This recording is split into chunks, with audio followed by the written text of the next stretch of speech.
दोस्तों, टेक्नोलॉजी के इस दौर में बहुत से लोग अपनी तहज़ीब और रिवायत को काफ़ी पीछे छोड़ चुके हैं। इससे हमें कुछ हासिल तो नहीं हुआ। मैं जिस मुल्क के बारे में बात करने लगा हूँ वो कंट्री आज भी ग्लोबलाइजेशन से कोसों दूर है। अपने शहरियों की ज़िंदगियों को एक दूसरे के लिहाज से देखता है। इस छोटे से मुल्क ने अपने आप को इस कदर पूरी दुनिया से अलहदा करके रखा हुआ है क्योंकि यहाँ के 80% लोगों को शायद पता नहीं होगा कि यूट्यूब होता क्या है और इंटरनेट क्या होता है। मगर इसका मतलब बिल्कुल ये नहीं कि यहाँ के लोग अनपढ़ हैं, लेकिन अगर तालीम और तहज़ीब की बात की जाए तो ये पूरी दुनिया में एजुकेटेड ममालिक में से एक है। मैं बात कर रहा हूँ भूटान मुल्क की। ये दुनिया के छोटे कंट्रीज़ में से एक है, लेकिन ये खुशहाल भी है। हिमालय पहाड़ की वादियों के दरमियान छुपा ये मुल्क सबसे अलग और पीसफुल है। यहाँ के लोगों के लिए पैसा नहीं बल्कि इनके दिल की खुशी ज़्यादा इम्पोर्टेंट है। इनके लिए इनकी अपनी फैमिली, वैल्यूज़, इनकी सरजमीन और इनकी खुशी ही सबसे बड़ी जायदाद है। इसी वजह से एशिया के हैप्पीनेस इंडेक्स में हमेशा नंबर 1 और दुनिया के टॉप 10 कंट्रीज़ में रहता है। इस मुल्क में ऐसा क्या है कि यहाँ के लोग इतने खुश हैं? इसकी आबादी 8 लाख के लगभग है और इसका GDP $2 बिलियन है। लेकिन भूटान के लोग अपनी दौलत को GDP के मुताबिक नहीं मेजर करते बल्कि GNH के मुताबिक मापते हैं। GNH का पूरा मतलब ग्रास नेशनल हैप्पीनेस है। ये दुनिया का वाहिद इंडेक्स है जिसमें किसी भी मुल्क के लोगों की खुशी को मेजर किया जाता है। भूटान दुनिया का ऐसा मुल्क है जहाँ की गवर्नमेंट ने लोगों की खुशी का ख्याल रखने के लिए एक अलग से डिपार्टमेंट भी बना रखा है। 2008 में भूटान की मिनिस्ट्री ऑफ हैप्पीनेस ने GNH का तस्वर इंट्रोड्यूस करवाया था, जिसमें हर साल लोगों की सेटिस्फेक्शन और खुशी को मेजर किया जाता है। इस अनोखे इंडेक्स के मुताबिक 91% लोग यहाँ पर खुश हैं, 43% लोग बहुत ही ज़्यादा खुश हैं। इन सब बातों को जानकर आपके माइंड में ये सवाल तो ज़रूर आया होगा कि इस खुशी की सबसे बड़ी वजह क्या है। 16वीं सदी की वार के बाद भूटान की गवर्नमेंट ने यह तहैया कर लिया था कि किसी भी फॉरेनर्स को अपने मुल्क नहीं आने देंगे ताकि कल्चर को बचाया जा सके। 400 सालों तक यहाँ की गवर्नमेंट ने खूब अपने मुल्क के लोगों की खुशी का ख्याल रखा। जहाँ बाकी दुनिया ग्लोबलाइजेशन का शोर मचाती रही, वहीं भूटान के लोग अपनी ज़िंदगियों को खूब इंजॉय कर रहे थे। इस मुल्क ने तो अपने आप को इतना अलहदा करके रखा हुआ था कि 45 साल पहले यहाँ टूरिस्ट को भी अलाउ नहीं किया गया। 1999 तक इंटरनेट और टीवी भी बैंड था।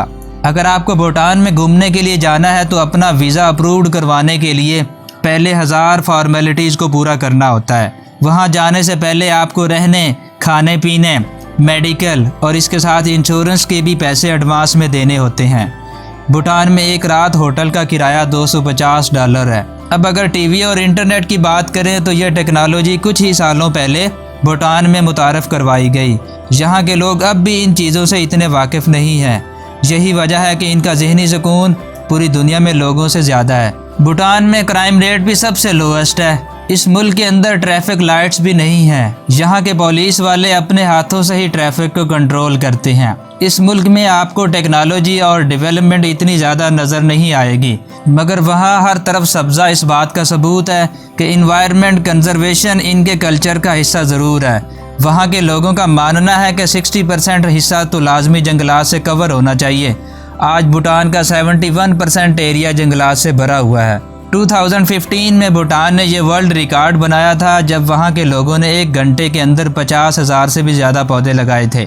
भूटान दुनिया का वाहिद ऐसा कंट्री है जहाँ हवा में कार्बन ना होने के बराबर है। इसकी बड़ी वजह गाड़ियों के धुएं से जितनी कार्बन डाइऑक्साइड पैदा होती है, इससे कहीं ज़्यादा पौधे इस्तेमाल कर लेते हैं। आप खुद अंदाज़ा लगा लें कि इस ऑक्सीजन रिच इन्वायरमेंट के अंदर कितना फ्रेश महसूस करोगे। जहाँ के लोग बहुत सिंपल लाइफ गुजारते हैं, ज़्यादातर खेती बाड़ी करते हैं। आपको लगेगा यहाँ के लोग बहुत ही गरीब हैं, लेकिन बिल्कुल ऐसा नहीं। भूटान में एजुकेशन और हेल्थ केयर की फैसिलिटीज़ बिल्कुल फ्री दी जाती हैं। कोई भी शख्स आपको रोड पर भिखारी की सूरत में नज़र नहीं आएगा। अगर किसी के पास घर नहीं है तो वो गवर्नमेंट के पास अपने मसाइल को एक्सप्लेन करके पैसा ले सकते हैं। गवर्नमेंट इन लोगों को घर और गार्डन के लिए ज़मीन भी मुहैया करती है। इस कंट्री में आपको फेमिनिज़म का तस्वर कहीं नज़र नहीं आएगा क्योंकि यहाँ के लोग खुद ही औरतों की केयर करते हैं। घर के सरबराह के फौत होने के बाद सारी प्रॉपर्टी बड़ी बेटी के नाम कर दी जाती है। शादी के बाद लड़की शोहर के घर नहीं बल्कि शोहर अपनी बीवी के घर जाता है, इसको वहीं रहना होता है। यहाँ के लोग मॉडर्नाइजेशन से बहुत दूर हैं। यहाँ पर सारी चीज़ें कुदरती तरीके से उगाकर इस्तेमाल की जाती हैं। जहाँ पर तंबाकू और इसकी तिजारत पूरी तरह बैंड है। अगर कोई फॉरेनर्स भी सिगरेट पीता हुआ नज़र आ जाए तो उन्हें भी जेल जाना पड़ता है।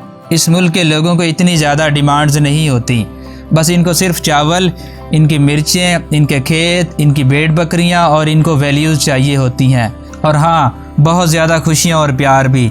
ऐसे माहौल के अंदर इंसान खुश कैसे नहीं रह सकता है। हमें भी चाहिए कि कुछ वक्त अपने फ़ोन्स, अपने लैपटॉप और सोशल मीडिया से बाहर निकलें, लोगों को देखें कि वो अपने आप से भी सेटिस्फाइड नहीं हैं।